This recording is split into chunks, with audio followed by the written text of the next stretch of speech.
This is Beyond the Big Screen podcast with your host, Steve Guerra. Thank you again for listening to Beyond the Big Screen podcast. We are a member of the Parthenon Podcast Network. Of course, a huge thanks goes out to frequent guest Jacob Herr. Links to learn more about Jacob and his blog can be found at vocal.media/author/Jacob-Herr or in the show notes. In this episode, we talk about the real history, context, and background on the story of the San Patricio Battalion in the Mexican-American War. Keep your podcatchers updated for our next episode where Jacob and I will see if Hollywood appreciated this great story or hated it in the 1999 film One Man's Hero. Did you know you can support Beyond the Big Screen on Patreon and Subscribestar? By joining on Patreon or Subscribestar, you help keep Beyond the Big Screen going and get many great benefits. Go over to patreon.com/Beyond the Big Screen or subscribestar.com/Beyond the Big Screen to learn more. Another great way to support Beyond the Big Screen is to just leave a good old-fashioned rating and review on Apple Podcasts or your podcatcher of choice. These reviews really help me know what you think of the show and help other people learn about Beyond the Big Screen. More about the Parthenon Podcast Network can be found at parthenonpodcast.com. You can keep up to date about Beyond the Big Screen, great movies, and stories so great they should be movies on various social media platforms by searching for A2Z History. Links to all of this and more can be found at beyondthebigscreen.com. I thank you for joining me again, Beyond the Big Screen.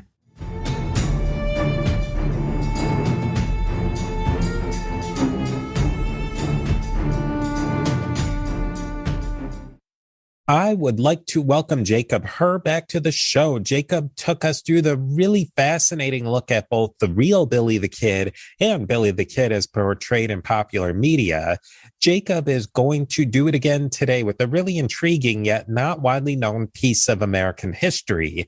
The Mexican-American War is a complicated conflict to discuss. There's many moving parts in diplomacy, military, and culture, all under the shadow of a great revolutionary movement sweeping through the world. Today, Jacob is going to guide us through the history of a group of Roman Catholic Irish U.S. soldiers who changed alliances and allegiances from the U.S. to Mexico, La Battalion de San Patricio, the St. Patrick Battalion. Look out for our next episode where we'll explore the 1999 film featuring the San Patricios, One Man's Hero. You don't want to miss either one of these episodes.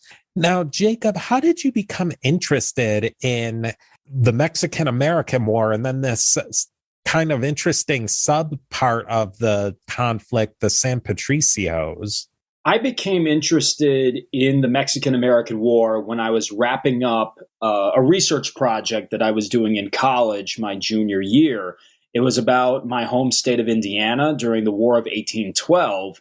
And then when I started exploring the legacy of these people who were involved in 1812 and then later on with the Texas Revolution and the Seminole Wars, you see a lot of similar names.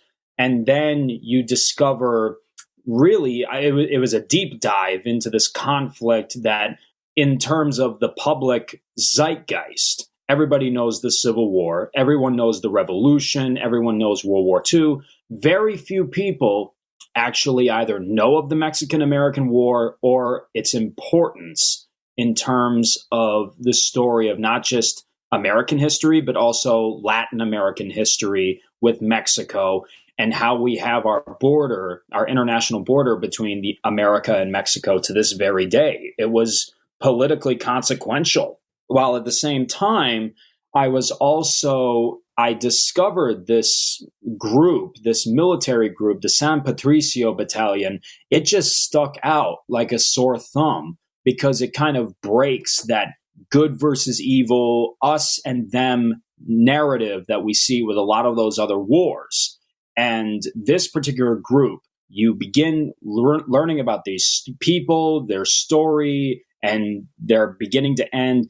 And it really surprises you. And it creates that gray area, which is a very true reality in the course of not just our history that's still ongoing, but also in military history that it really does show that the gray area is like a fog of war. It's confusing and it's not easy to decipher. Yeah, I had been doing a little bit of research into this general time period in European history for the History of the Papacy podcast. And I think you get commonly, and especially in my education, stuff that was going on in Europe at this time really didn't have a lot of impact on things that were going on in North America, but there was a ton.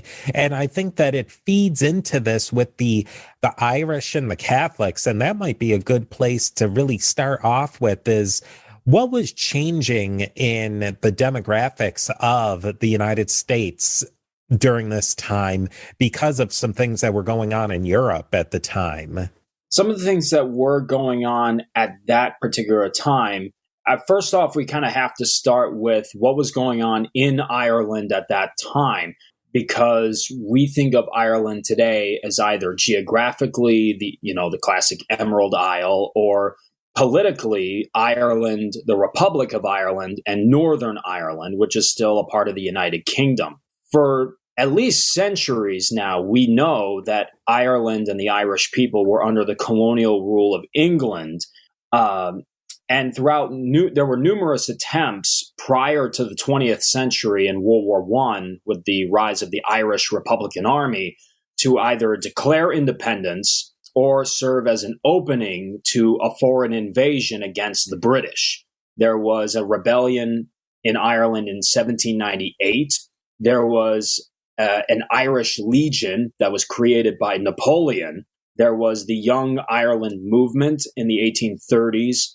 The Fenian Rising in the 1860s to 1880s, both in the United Kingdom and in parts of Canada. And then the creation of the Irish Republican Brotherhood at the turn of the century that would then become Michael Collins's Irish Republican Army that we know today. I saw a little factoid. It blew my mind that Ireland lost, I think it was about half of its population between starvation and emigration, and it still hasn't caught up to that population of the 1840s, 1830s, all the way up to this day in 2022. No, it hasn't, because the Great Irish Famine, or the Irish Potato Famine, as we know it in today's time, it really was a dire circumstance for these people, where they were resorting to eating bugs, eating grass, eating roots of plants just to survive from one day to another. And there was literally any type of foreign aid that we see in today's time whenever an international famine takes place. The Irish were really out on their own. And rather than starving to death in their homeland, they had no choice to say, we need to find a living somewhere else. And that's why you see this long wave of immigration, not just into the United States, but also into Canada, and then other parts of the British Empire in London, parts of South Africa, India. But for the most part, North America is the largest hub, along with other European minority groups. The next step in this is the Mexican-American War. Now, I think back to my high school into college American history. The Mexican-American War is almost treated, it's a quick thing. It's not in any of those contexts. I didn't get a huge education on the Mexican-American War, but it was mostly set up as sort of a prequel to the Civil War. And, this is where the Farm League of a young Lee, a young Grant, they make their mark. And then a decade or so later, the real show is the Civil War.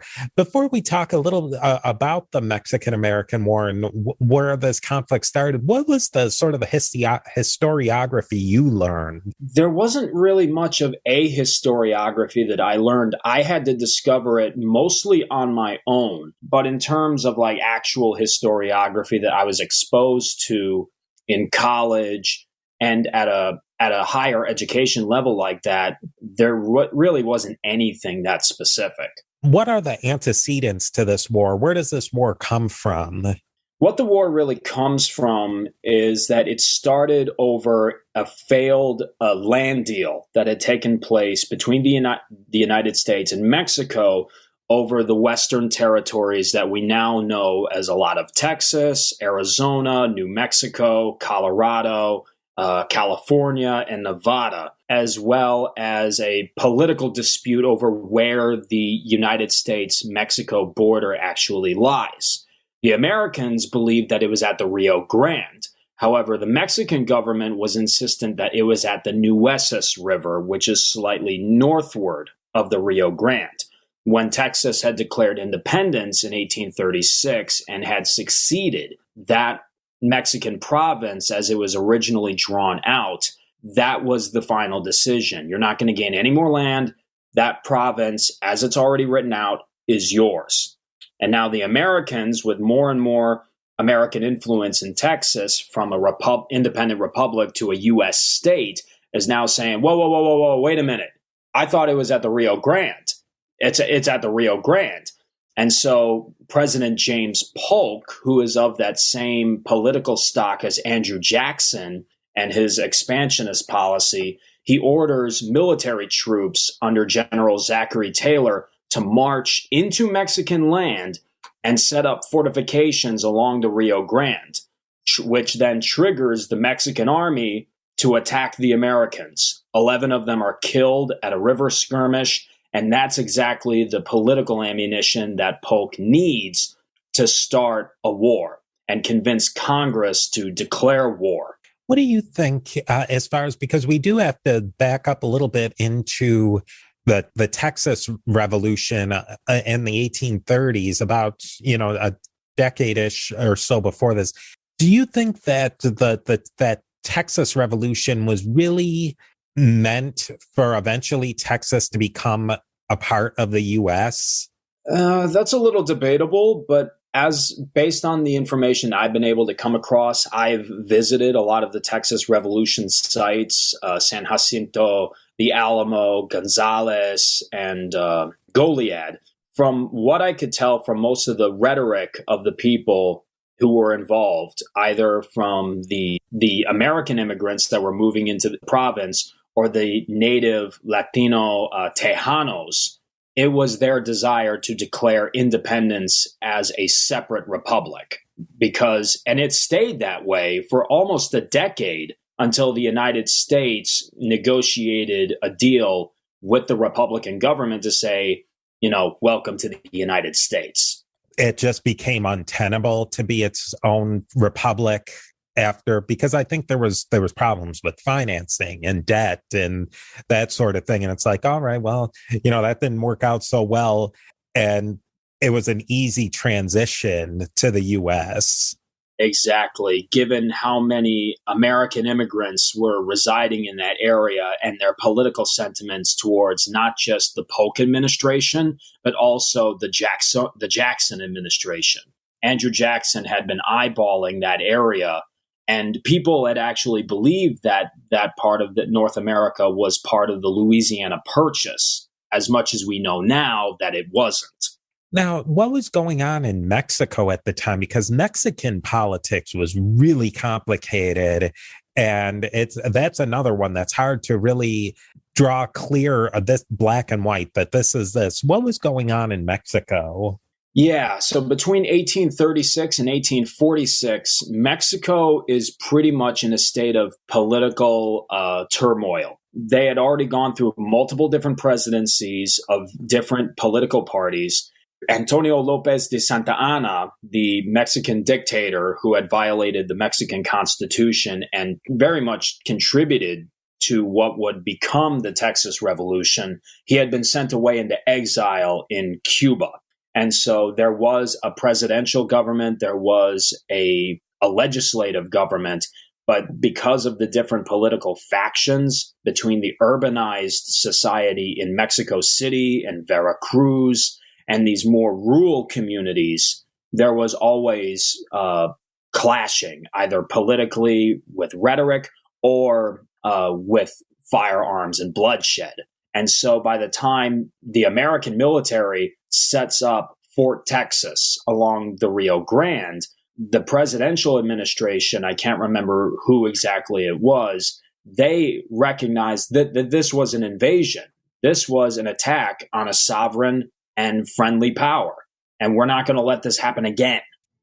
And now, a brief word from our sponsors. Yes, so the U.S. moves into this neutral zone between the Nueces and the Rio Grande, sets these things up, and it's really, is it meant to be a provocation? Poke the bear and see what happens? I very much believe that was the intention when President Polk gave General Taylor those orders. There was a lot of bear poking too at that same time. I believe it's pretty much the same time in the northwestern, what would become the northwestern U.S. of the Pig War, where the U.S. did something kind of similar to that. Yeah, in the 1850s with General Harney and Captain Pickett, but also at the same time closer to the Mexican War with the Fremont expedition, John C. Fremont and Kit Carson, when they established the Oregon Trail, and then were given presidential orders to navigate Spanish California, while at the same time agitating rebellion against the Mexican government that was there, now that we know today as the California Republic, which only lasted for about two or 3 weeks, but we remember it most from the California state flag. What was the kind of the military situation? We get the idea, I think, ex post idea that the U.S. was the gigantic behemoth and Mexico was the underdog. But on paper, Mexico had a really strong military. What was the military situation going into this conflict, U.S. versus Mexico? Well, the Mexican military at that time, it was numerically larger than the United States Army. And they had more experience in combat, not just with the Texas Revolution, but there was also a military intervention by France to colonize Mexico in the beginning of the 1840s, which was how subsequently Antonio Lopez de Santa Anna had lost his leg. And he, for the rest of his life, had worn a prosthetic leg. And so combining both of those military engagements, the Mexican military had far more experience, but they were lacking in proper leadership and military equipment. It was often very outdated and obsolete, weapons that were being imported from foreign trade. As I like to call it, kind of a military buyback program. The older world powers from Europe would send off their older weapons to third world countries or upstart republics. And it's like, here's all of our junk. Good luck. While at the same time, the American military was, even though it was numerically smaller, they were far more advanced with domestic industrial armories. They had the Colt Manufacturing Company, they had the Springfield Armory, and the technology that they were coming out was far more cutting edge with percussion caps, revolving pistols, and this entire branch of West Point officers that would define themselves in the Civil War. Grant, Lee, McClellan, Stonewall Jackson, George Meade, Braxton Bragg, etc. Yeah, it was really, it's a, do you think that was one of the deciding factors really, is that you almost had the dream team military going up against the Mexican army in this conflict? Definitely, not just with the junior officer corps fresh from West Point, but also a lot of the senior commanders with Zachary Taylor and Winfield Scott. These were people who had started their careers in 1812, and they had hardened themselves as professional soldiers with the Seminole campaigns and with other efforts that they had been conducting at that time. So it really was kind of like a high school football the football captain going up against the captain of the chemistry club. That's a good analogy. Let's maybe talk about the organization of the military, because that's going to really feed into the whole idea of the San Patricios. All of these Irish immigrants are coming and they're semi being welcomed into the country.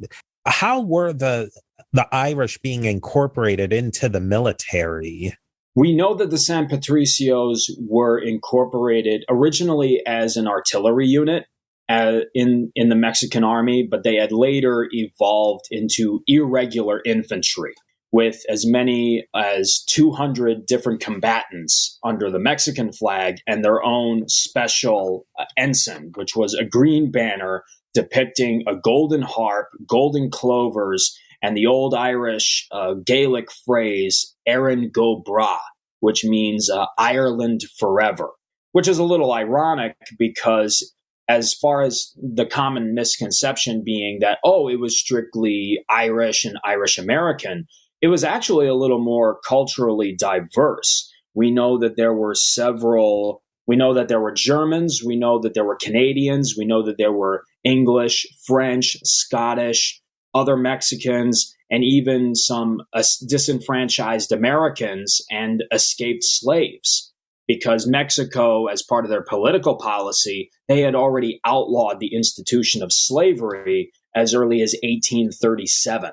How were Catholics treated in the U.S. Army in a country that's predominantly Protestant at that point, but definitely evolving?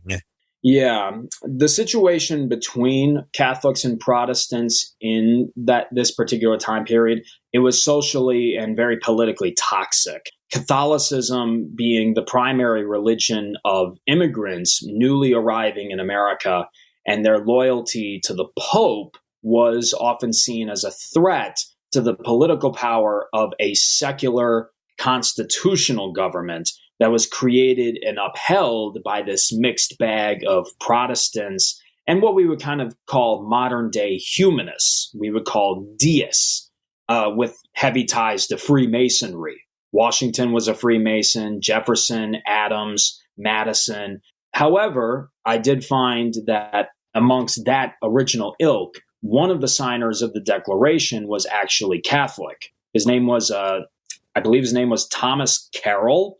And he was actually the oldest member of the Declaration delegate.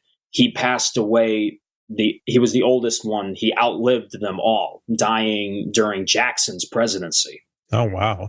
Yeah, I think that's a really interesting piece of history there is the Catholics and the Freemasons. That adds, and that was something I hadn't really thought of, that adds another layer, because there was no love lost between Catholics and Freemasons, let alone the Protestant element that would have caused serious conflict. Absolutely. Now, the next step of that sort of is you have the Mexicans who are Catholic and the Irish who are Catholic, German Catholics, French Catholics. But in a lot of ways, the Irish are more culturally connected with the Americans, with shared language and shared institutions there. What's some of the conflict that's coming out of this? The conflict that's really coming out of it, especially with these Irish American communities that are beginning to blossom really in the beginning of the American, what we would define as the Industrial Revolution prior to the Civil War, is that they didn't really integrate themselves very, very well, at least in the beginning. And so that's when you begin to see these different immigrant groups kind of organize themselves for the sake of their own survival as a community, especially in the world of criminal organizations, which you begin to see the Irish gangs, the German gang, the Italians, and they begin clashing with one another for territorial dominance, as we see probably most famously in the movie Gangs of New York. We'll get into the details, but overall, how did the war go? The Mexican-American War itself, We know it was a relatively short conflict. It began in April of 1846 and it ended in February of 1848. So in the grand scheme of American wars, this was a relatively shorter conflict because it was practically a military landslide for the Americans. We know that there were about 71 engagements, including battles, sieges, occupations, stuff like that. 61 American victories compared to only 9 Mexican victories. But at the same time, for the Americans, it was very costly in terms of lives being lost and money for both governments. Mexico was facing a lot of civil disunity, rebellions, and coups in the capital. And the different political parties in the United States, being the Southern Democrats and the Whig Party, which would become the Republicans with Abraham Lincoln, and then the Democrats, the Whig Party had vocally spoken out against the war, and they even censured President Polk for unnecessarily, unjustly, and unconstitutionally starting it. And we can even see the political aftermath of this condemnation with President Lincoln and even President Grant condemning the war later on. And we talk about the aftermath of the war. What happened as a result of the war? The aftermath of the war, as part of the Treaty of Guadalupe Hidalgo in 1848, it would ultimately cost Mexico half of its land to the United States.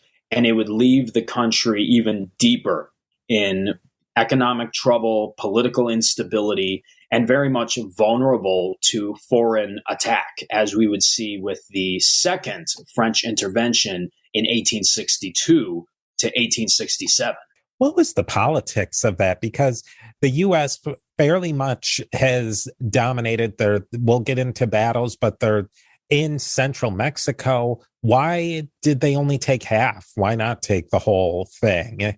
I think really it was because of the philosophy of manifest destiny, which was all gung-ho by the Southern Democrats at that time. And it was also sort of for their benefit of exploiting the institution of slavery, which had made them predominantly wealthy, at least for the Southerners that had political power, and say, well, this is not enough land. These are not enough slave states. We need to expand it further to the west because there's all that land out there that's wide open and easily can be cultivated. But at the same time, you have to remember that this was sovereign land that belonged to a friendly nation. And when starting a war under very dubious and very, I would say, messed up reasons, that's part of the legacy of it. And that sort of desire to expand the country for the sake of preserving and expanding the institution of slavery, that would cause the buildup and the eruption of the American Civil War. So taking half of the cake is greedy enough, but to take the whole cake might have been just a bridge too far. Possibly, but we also know that even when the Confederate government was established, there were talks within the Confederate Congress about if we are able to secure our independence from the Union, we're going to expand further south to Cuba, to the Dominican Republic, and to Mexico, not just to exploit the land, but also the sugar trade, and also for other resources that Latin America and the Caribbean has to offer. The idea then of taking the whole thing was always in the back of some people's minds, even after the war. A very twisted version of have your cake and eat it too, but let's just eat it in portions. Very interesting. Now we get into the meat of today that will help us to talk about next time with the movie One Man's Hero, is this group of Catholics who switched sides. Why did they switch sides? This particular group of mostly Irish, but also other Catholic, almost exclusively Catholic soldiers who decide to go join the Mexican side. That really was partially because of their status as a unit, kind of bound together by their Catholic beliefs, was a factor. However, I do not believe that is the primary catalyst. I think because the major influence would have been that drove deserters to turn coat and fight for Mexico. It was because of a propaganda campaign that the Mexican government was running with promises of better opportunities than what the United States had, the so-called land of opportunity. They were promising Mexican citizenship. They were promising higher pay than what the U.S. Army was providing, more promotions to more rank promotions, and land grants of up to 300 acres per person. Was this 200, 300 soldiers who defected from the U.S. Army? How much of a sting was that to the U.S. Army? Was it a physical sting or was it more of an emotional? It was both physical and emotional, because these 200 that had formed the San Patricios and fought for Mexico, that's only the surface.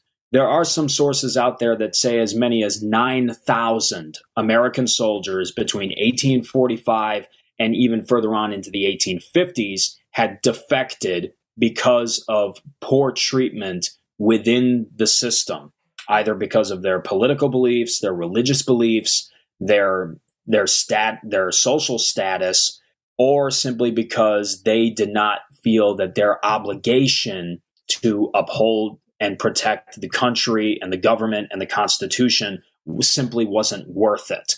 And rather than simply defecting to an enemy power, they would just try to sneak away and go home or go someplace else and forge a new identity. Which was a lot easier back then. We see that in so many other Western motifs, is that somebody can just, look at when we talk about Billy the Kid, he had several different aliases. It was very easy to slip in and out of identities. Yes. And it just so happened that these defectors were the ones that caught the alarm of the American officer corps at this time. What were some of the major engagements of the war that this particular battalion participated in? So they participated in 6 major engagements. In the beginning, with the siege of Fort Texas in April 1846, they fought at the Battle of Monterrey in 1847, followed by the Battle of Buena Vista, which is very much an indecisive battle. Neither the Americans won it, nor the Mexicans had won it. Historians are still kind of debating. And then afterwards, when the strategy changes, instead of strictly invading Mexico from the north southward, they decided, well, let's just launch an amphibious landing and then dive ourselves into the heart of the Mexican countryside towards Mexico City with the siege of Veracruz. The San Patricios then fought again against General Scott's army at the Battle of Cerro Gordo, and then their final stand at the Battle of Churubusco. That must have been a pretty bold move by the U.S. to do an amphibious assault in that era where, logistics aren't as good and ships aren't as reliable, and going into central Mexico that they're not entirely familiar with. That must have been a bold move, I would have to think. It was a very bold move, but Winfield Scott was the commanding general of the United States Army. He held slightly higher prestige than Zachary Taylor. Zachary Taylor and Winfield Scott were always at each other's throats politically and even within the military. And Winfield Scott would often use his prestige and his kind of by-the-book philosophy of warfare. He decided that a way to end it far more swiftly would be a direct strike at the port of Veracruz, which cuts off any foreign trade that will supply the Mexican army and the Mexican people, and then we can march directly towards Mexico City to the capital. And maybe you can tell us a little bit about those two generals, because they're different takes on things will definitely impact the San Patricios. Winfield Scott, now, if I'm not mistaken, he cut his teeth in the War of 1812, and he was still around in the Civil War. So he's pretty much a standard for American military throughout the entire 19th century. Absolutely. Winfield Scott, they had given him the nickname Old Fuss and Feathers because he was very much by the book. He often preferred to dress with his uniform very gaudy. And by that time, he was definitely not the man he once was in 1812. He had survived multiple different musket wounds, and he had also put on a lot of weight. So by the time he passes away in the 1860s in the Civil War, you could kind of say he was like a 19th century version of Elvis right before he croaked on the toilet. But Zachary Taylor, in contrast, he was nicknamed Old Rough and Ready. He had kind of risen from the ranks in the very beginning and worked his way towards his generalship. And he had a very common rapport with the average soldier. And oftentimes, whenever they weren't in battle, Taylor preferred to dress not in his uniform, but as in regular dirty clothes, so that whenever an officer would march into his camp and ask a volunteer civilian, can you please show me the way to the general's tent? And I say, well, why would you ask that? I am the general. And, no, you're not. You're covered in dirt and your clothes are all torn up. No, but I'm still the general. Ask that guy over there. He knows who I am. And now, a brief word from our sponsors.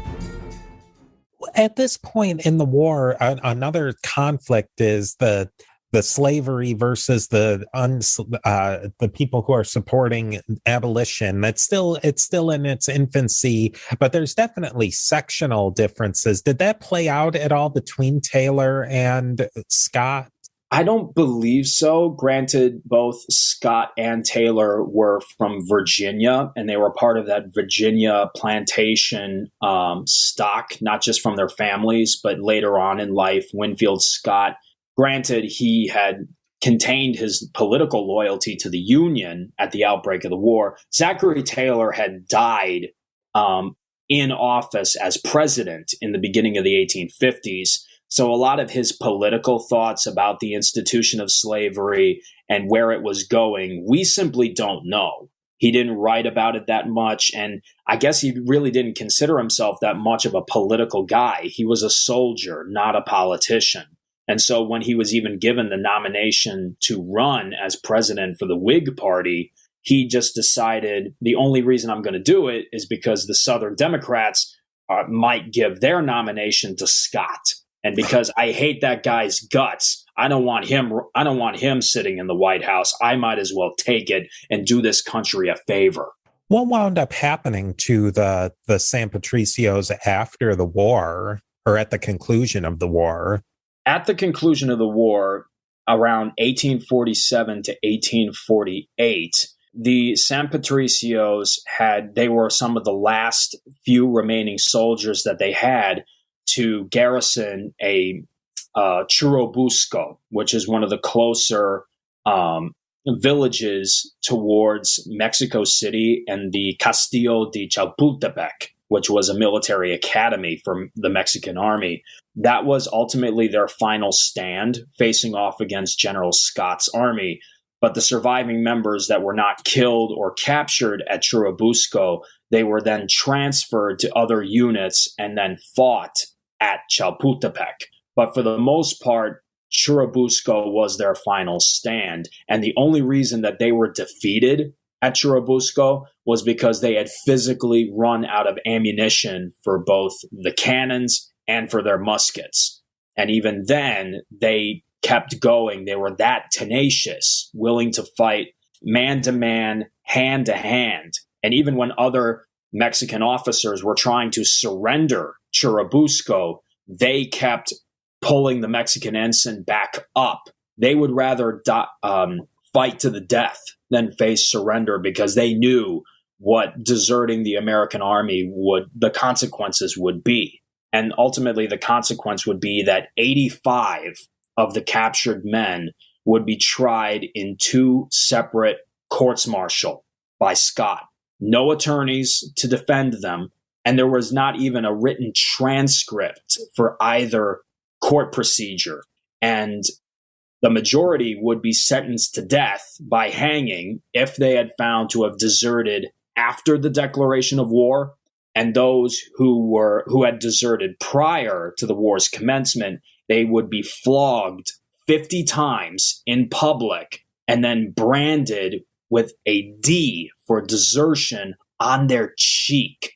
This gives us a good time to go into one particular soldier who we'll see as featured in the movie, John Riley. Was he an actual historical character? Yes, John Riley. What we know about John Riley was that he was born around 1817, 1818 in County Galway, Ireland. He had served as a sergeant in the British Army between 1835 to 1840.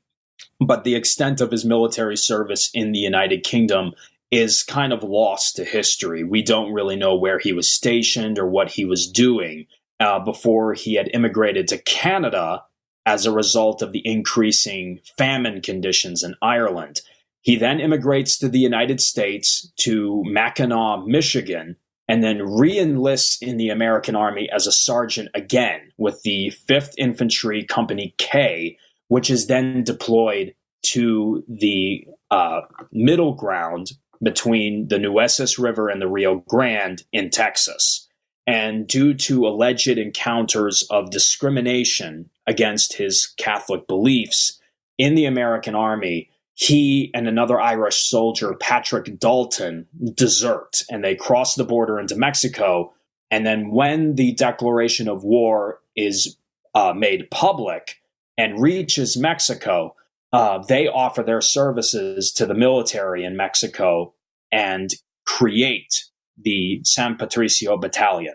John Riley originally starts as a lieutenant, and then by the time of their final stand at the Battle of Churubusco, he makes his way to captaincy. But because of how many soldiers that they have in their battalion, he has to share command with another officer, Captain Santiago O'Leary.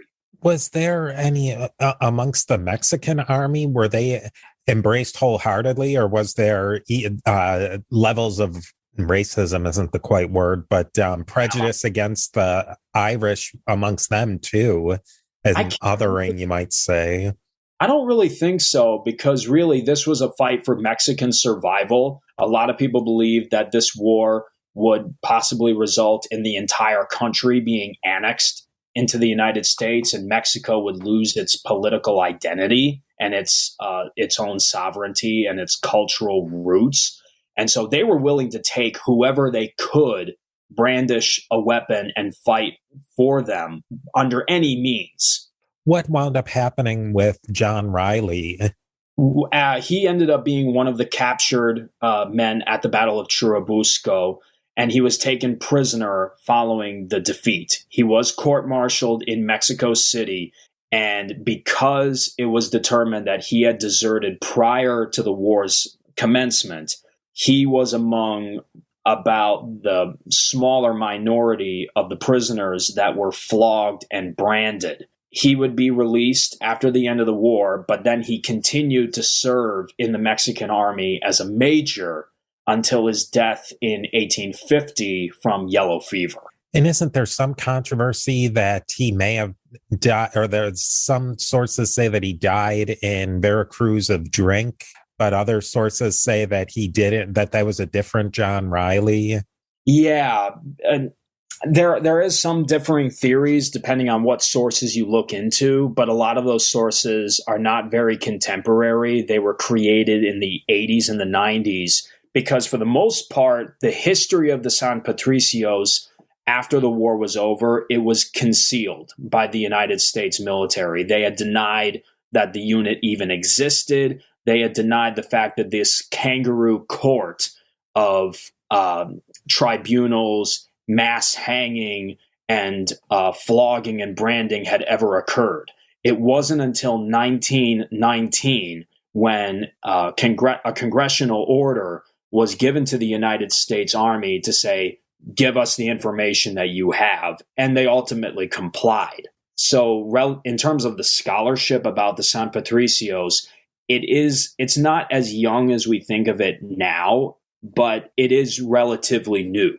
I was thinking about this, and I wonder what you think. In a way, the branding of the D, as horrific as that sounds on your face, in an era where somebody really could get a new identity, that's almost the only way that you could signal somebody had today. If you give somebody a dishonorable discharge from the military, that's a really difficult thing for someone to shake loose, and that's going to make them hard to get a job and a lot of other benefits and that sort of thing. And really the only thing that they could do is physically mark somebody as a deserter back then. Yeah, I would agree with that, but at the same time, I guess really in comparison to getting a dishonorable discharge, well, then again, it is equal to what we would it's equal to being guilty of a felony crime. You lose your voting rights. You can't own a firearm as a registered felon. But in the case of being branded with a cattle iron on the side of your face, that's going to be with you for the rest of your life. Yeah. And even if you try to grow your hair out to cover that up, that's still going to be, it's almost like the Phantom of the Opera hiding part of his face with a mask. At that time, contemporaneously, did they think that the military leadership had gone too far in punishing these soldiers? Not really, because the U.S. Army had gone to great lengths to hide the fact that this had ever happened. When you think about it and you crunch it down by the numbers, 50 of the San Patricios that were captured and weren't killed at their final stand, they were publicly executed as Scott's army was proceeding to capture Chapultepec and occupy Mexico City. So it was just as much as a symbol of intimidation as it was kind of Scott abusing his power as the commanding general of the United States and abusing the Articles of War. The other 35 that were captured were flogged and branded, and whatever happened to them, we don't really know. But we know that because the military had gone to great lengths to conceal this unjust action by the military, it still remains the largest public execution that the United States Army had ever conducted, next to the Dakota War of 1862, hanging 38 Native American warriors who weren't even U.S. citizens. Yeah, that's the brutality of it is really beyond. And especially when you consider it's a war that was pretty much optional, and then to go through this set of punishments on people, it's shocking. What do you think in the end? What should we take away from this particular aspect of American history? That is actually a really difficult question, and I still kind of wrestle with it myself.